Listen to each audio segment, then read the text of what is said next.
So this is the second lecture in the series, Plant Transformation Strategies.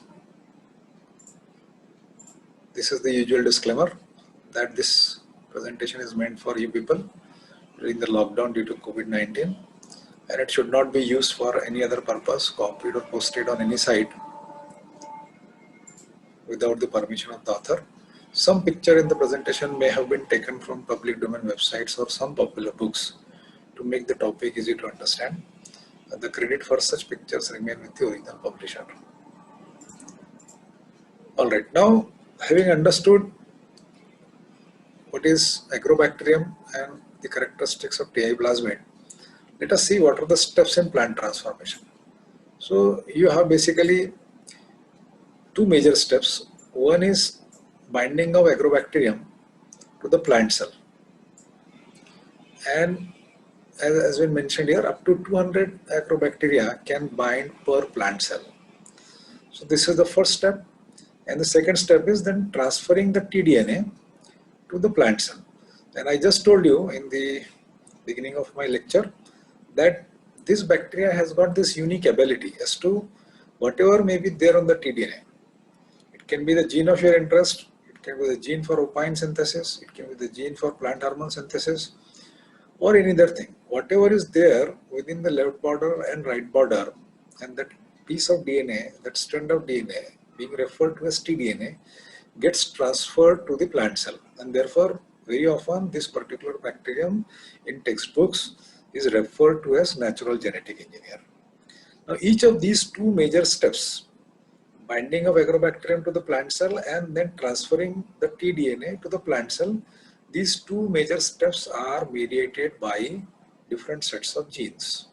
Alright, so let us see what are the genes which are involved in these two steps.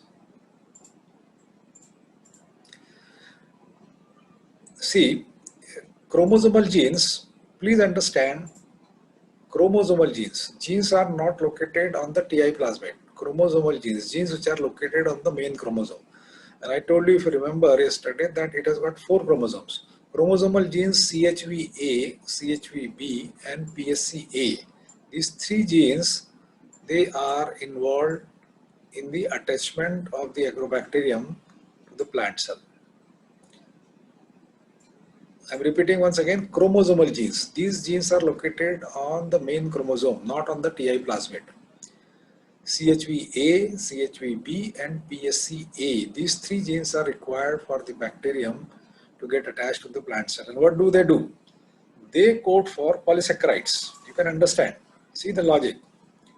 They code for, these 3 genes code for polysaccharides, and because of this polysaccharide, polysaccharide on the bacterial cell wall, because of this polysaccharide on the bacterial cell wall, it becomes easy for the bacteria to adhere, to attach to the plant cell.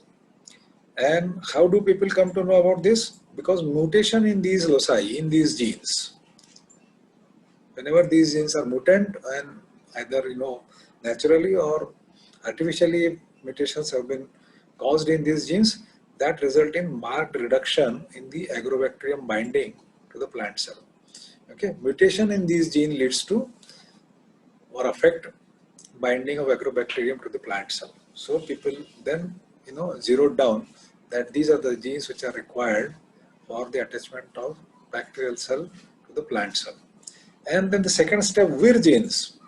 You have a group of genes which are carried on tDNA, which are carried on TI plasmid. So Vir genes are located on plasmid, whereas CHVA, CHVB and PSCA genes are located on chromosome. They code for proteins and they prepare tDNA and the bacterium for the transfer.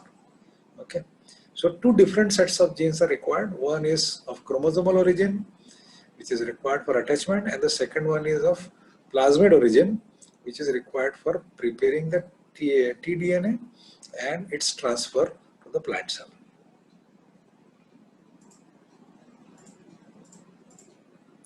Now let us see what are the different Vir genes. Okay, in fact now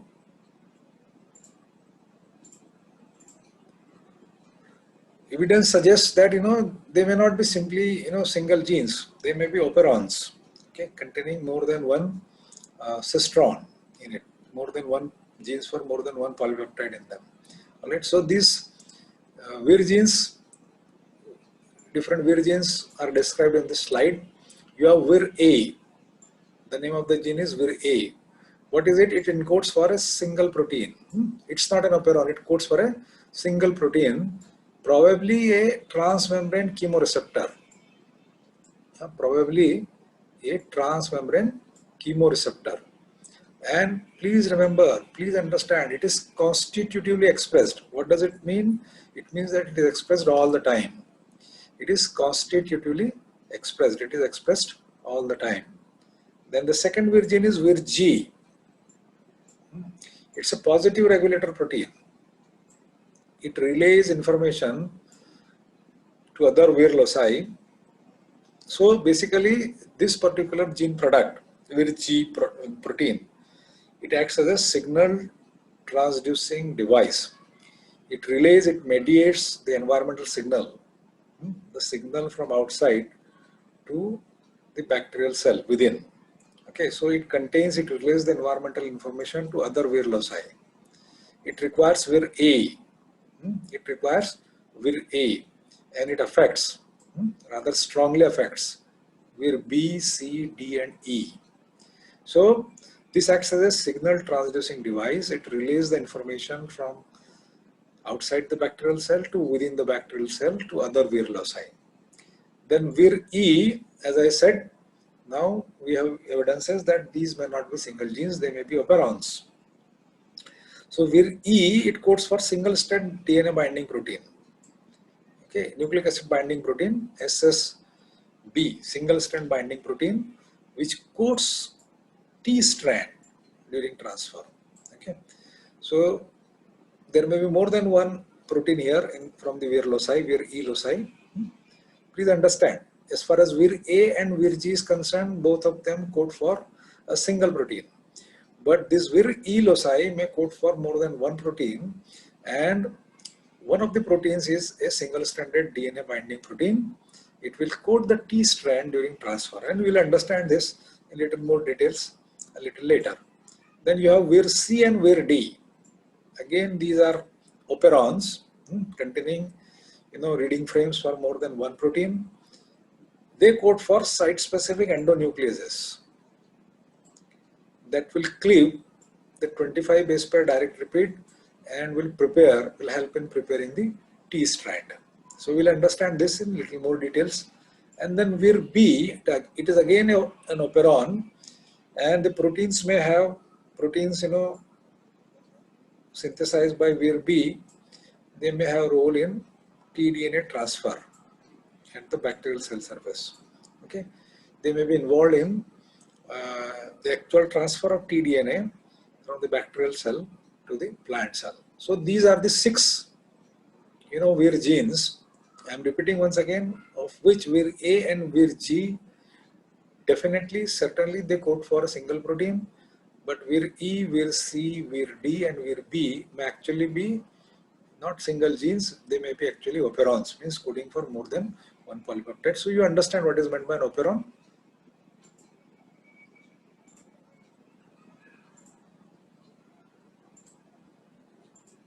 Okay, so this has been shown pictorially in this particular slide. So this is the chromosome. So you have these 3 genes, PSCA, then you have CHVB and CHVA located on the chromosome, right? Whereas Vir genes are located on the TI plasmid. So they are required in these 2 sets of genes are required for 2 major steps of plant transformation. Okay, PSCA, CHVA and CHVB located on the main chromosome, and Vir genes located on the TI plasmid.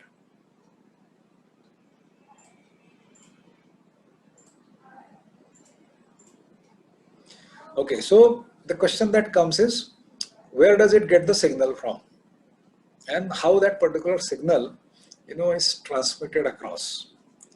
So let us see. So this particular slide explains the signal transduction.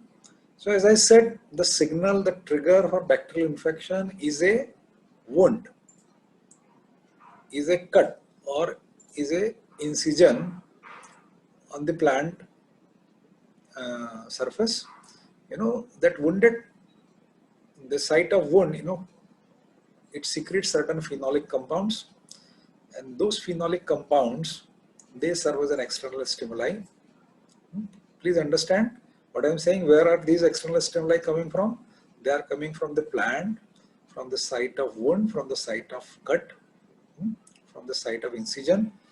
And typically plants, they secrete phenolic compounds, and those phenolic compounds, they act as external stimuli. They are being sensed by, there is a sensory protein on the bacterial cell surface. So that bacterial sensory protein on the bacterial cell surface, it gets autophosphorylated. This is phosphorylation, and the reaction is catalyzed by an enzyme called sensor kinase. So ATP will be hydrolyzed to ADP, and that protein, sensory protein, where is this protein located? This protein is located on the bacterial cell surface. Okay, that will get phosphorylated. This phosphorylated sensory protein in turn will phosphorylate a regulatory protein. So regulatory protein will get phosphorylated. Okay, so you can see here there is a phosphate group attached to this regulatory protein, and this phosphorylated regulatory protein in turn, so it's a cascade, will activate the other Vir genes on the Ti plasmid. So that is how the signal is relayed. External stimuli outside the bacterial cell to Vir genes inside the bacterial cell on the Ti plasmid. This is the pathway. They are first intercepted by a sensory protein on the cell surface, which will get autophosphorylated by sensor kinase, and that phosphorylated sensor protein in turn will phosphorylate a regulatory protein. Okay, and this regulatory protein, phosphorylated regulatory protein in turn will activate the other Vir genes.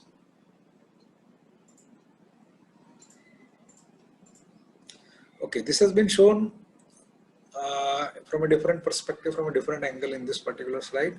So this is the, what you can say, sensory molecule. Okay, and as I said, typically these are phenolic compounds. One important sensory molecule is acetosyringon, ACH, acetosyringon. If you want, you can write down acetosyringon, written over here, acetylsyringon. Yeah, acetosyringon also is right. So it is produced by the wounded plant cell, this. And on the bacterial cell surface, this is a Vir A protein, which is constitutively expressed, Vir A gene, which is constitutively expressed, and it produces, it synthesizes a sensory protein on the cell surface. And this gets autophosphorylated, triggers autophosphorylation of Vir A. And this phosphorylated Vir A in turn phosphorylates second protein, which is called as Vir G. Vir A phosphorylates Vir G. Okay, this particular protein is the Vir G gene product. So this gets phosphorylated, and this phosphorylated Vir G in turn activates transcription from other Vir promoters. So it then switches on the transcription from other Vir loci, Vir B, Vir C, Vir D, and Vir E. So all those Vir genes will be expressed by the phosphorylated Vir G. Okay, so this is how the signal is mediated. This is how the signal is relayed.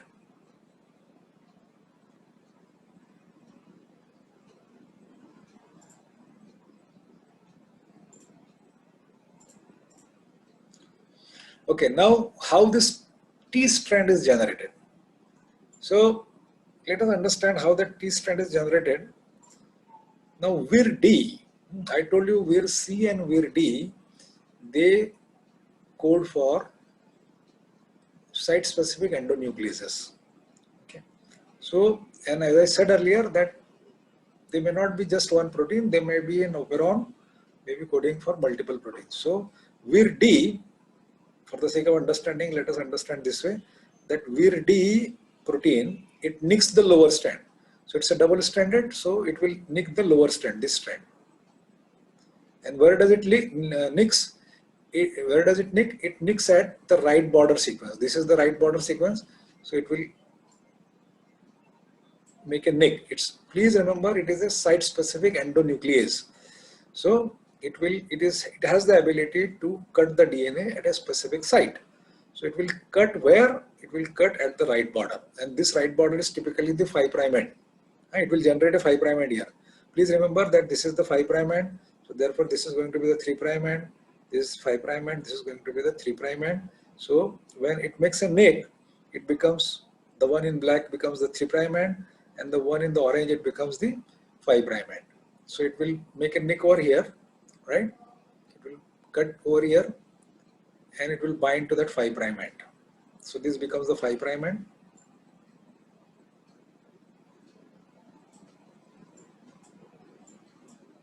Okay, and it will bind over there. Then an helicase unwinds the T strand, which is then coated by Vir-E protein. Please remember, as soon as this T strand, the difference between tDNA and T strand is what? tDNA is double stranded, and T strand, whenever I say T strand, it means single stranded tDNA, T strand. So the T strand, once it makes a nick, okay, this T strand will be unwound by an helicase, and immediately it will coated by Vir-E proteins. Please understand again that Vir-E may not be a single gene, it may be an operon. Okay, but for the sake of understanding and for the sake of simplicity, we are referring to it as a single gene now, Vir-E protein. Okay, so it will be immediately coated by Vir-E proteins. Then Vir-D will cut the left border. So Vir-D, this single-stranded protein has been, T strand has been separated. It is coated by this Vir-E protein in blue, and then it will reach to the left border, and the Vir-D will make a nick at the left border also, so that this particular strand will be separated, and a new strand, the one in orange, will be synthesized by the bacterial cell. So TI plasmid, the original condition will be restored, and one strand of the DNA, tDNA, which we are referring to as T strand, will be separated. Okay, this T strand, please remember, is coated by the one in blue. These circles, they are the single strand DNA binding protein. They are the products of Vir-E gene. Okay, and at the 5' end, the 5' end is capped by the Vir-D protein. It is covalently attached to the it is covalently attached to the 5' end. Vir-D protein is covalently attached to the 5' end.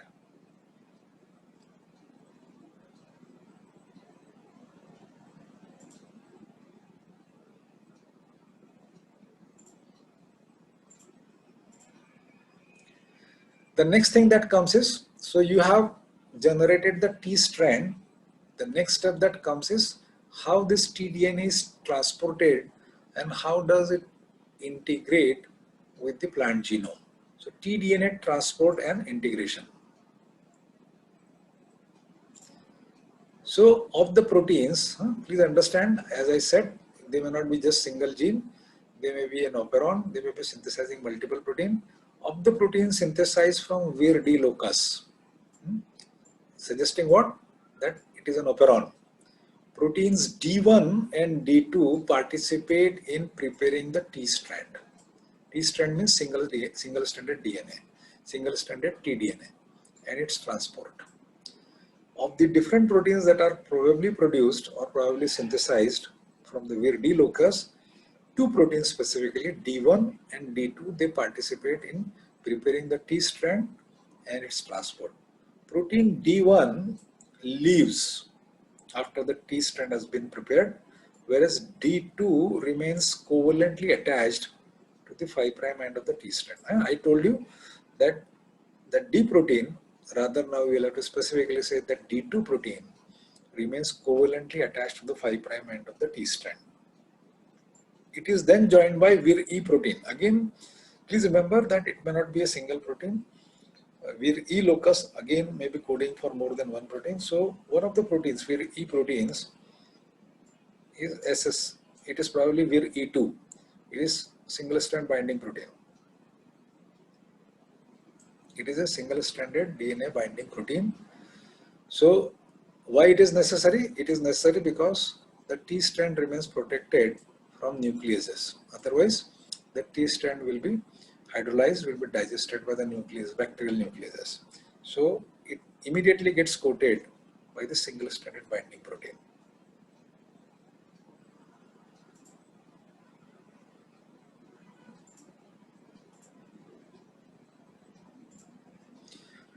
Okay, so next is, so you have T strand plus D1, which is attached at the 5' end, covalently capping the 5' end, covalently bound to the 5' end of the T strand, and Vir E protein. These three together is referred to as T complex.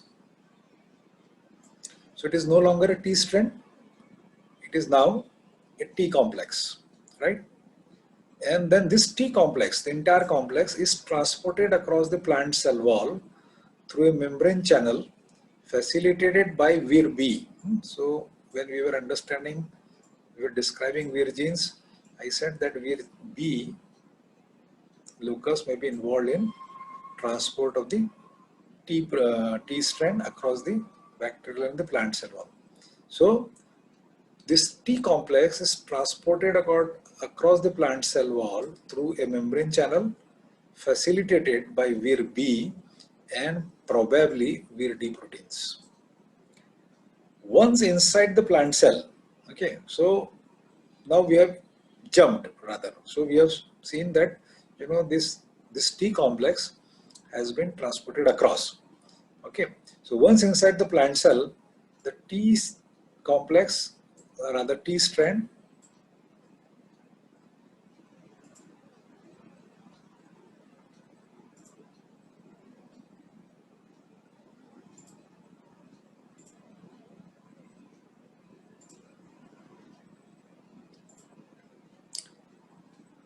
once inside the plant cell, this T strand is directed to its destination.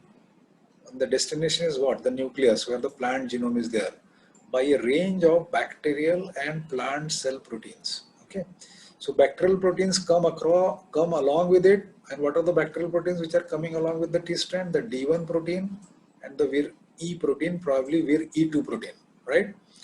So these two proteins are there on the T strand, and then some plant cell proteins, some plant cell factors, protein factors within the plant cell. All of them will help this T strand. They will direct this T strand to reach to its destination, and the destination is what? The nucleus. So once it reaches the destination, majority of these proteins, protein factors which are bound to the T strand, they will leave. They will leave the T strand before its integration into the plant genome. Recent evidences suggest that DNA repair proteins may play important role in the integration. Okay, I told you in the previous lecture that integration is random. It's not site specific, but it is stable.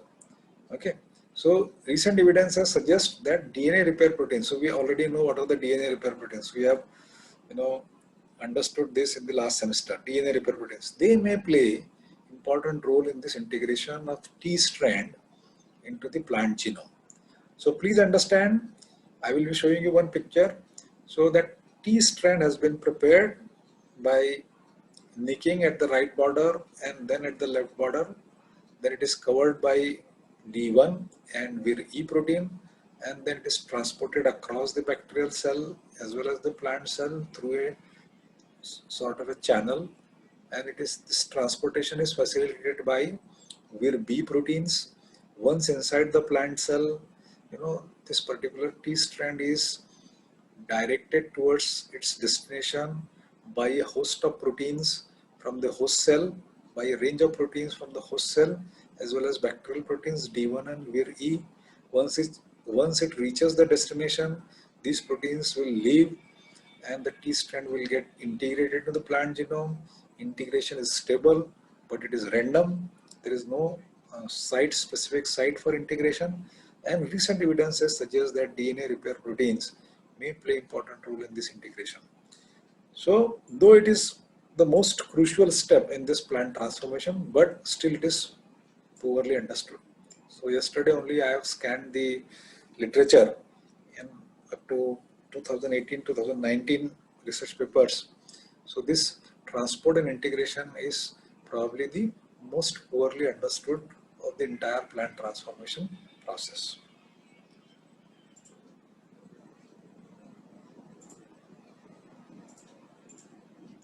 Okay, so this is the bacterial cell.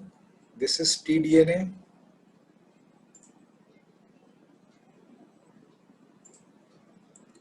Okay, tDNA, a single strand of this tDNA is called as T strand.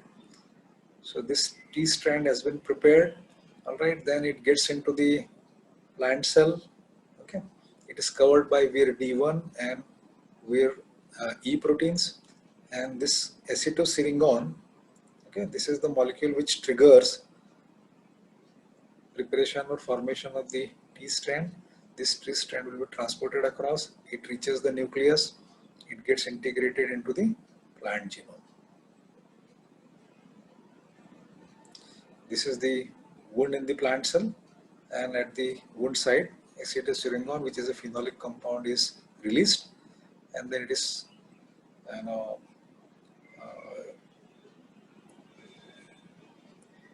intercepted by the bacterial cell, because on the surface you have a sensory protein here. Okay, so we have seen that mechanism.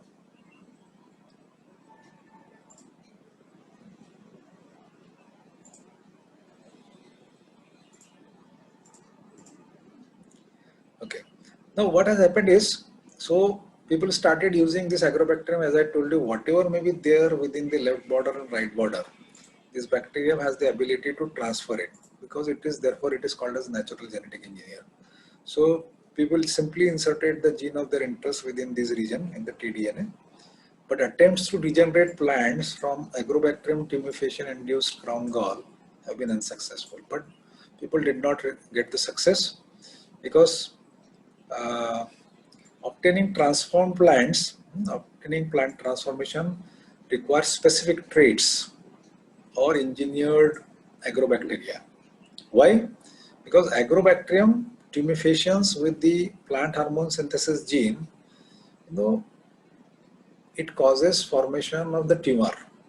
You may have your gene of interest here, but since the plant hormone synthesis genes are also there, there is an uncontrolled growth, and as a result of that, getting that plant regenerated, becomes very difficult. So you understand, because you are studying plant tissue culture, that regeneration of plant from the callus or from the tissue is dependent on a delicate balance between the auxin and cytokinin. And when you have large quantities of these hormones synthesized locally, getting the plant regenerated is going to be really difficult.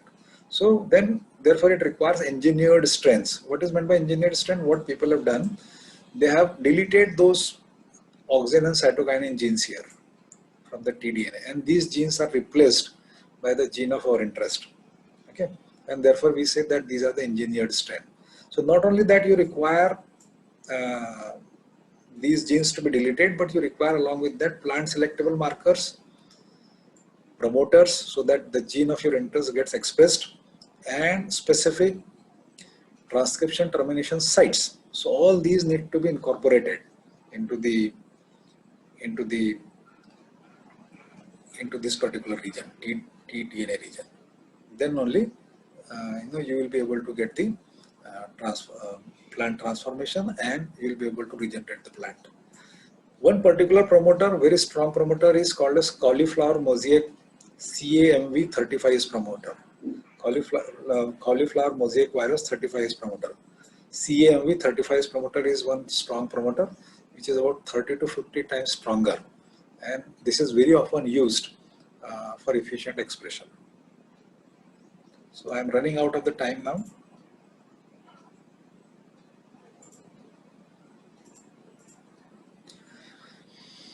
Now, selectable marker genes are vital. Why you need a selectable marker gene? Because if you have to select your transformed plants from those which have not been transformed, you will require a marker gene. So marker genes enable the transformed cells to survive on medium containing the selective agent, while non-transformed plants, non-transformed cells and tissues, they will die. Antibiotics like kanamycin, hygromycin, and herbicide like phosphinothrycin, abbreviated as PPT, they are mostly used as marker genes. Okay. Selectable marker genes can be divided into several categories depending on whether they confer positive or negative selection, or whether selection is conditional or non-conditional. So based on these, these marker genes have been classified.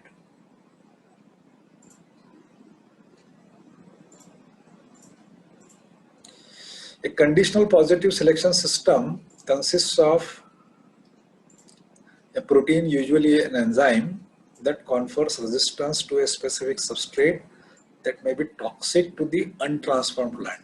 So if the gene has been transformed, along with that gene of your interest, this marker gene has also been transformed. It codes for an enzyme which will convert the substrate, which will transform the substrate into a product. Substrate otherwise is toxic. So those cells which have not received the gene of your interest have not received the marker gene also, and they will not be able to convert the substrate into product, and therefore they will die. A non-conditional positive selection system does not require an external substrate. So conditional में एक substrate रहेगा, non-conditional में substrate नहीं होगा. And this is the list of the selectable marker genes. So I'll be sharing this and I'll repeat it tomorrow. Thank you very much.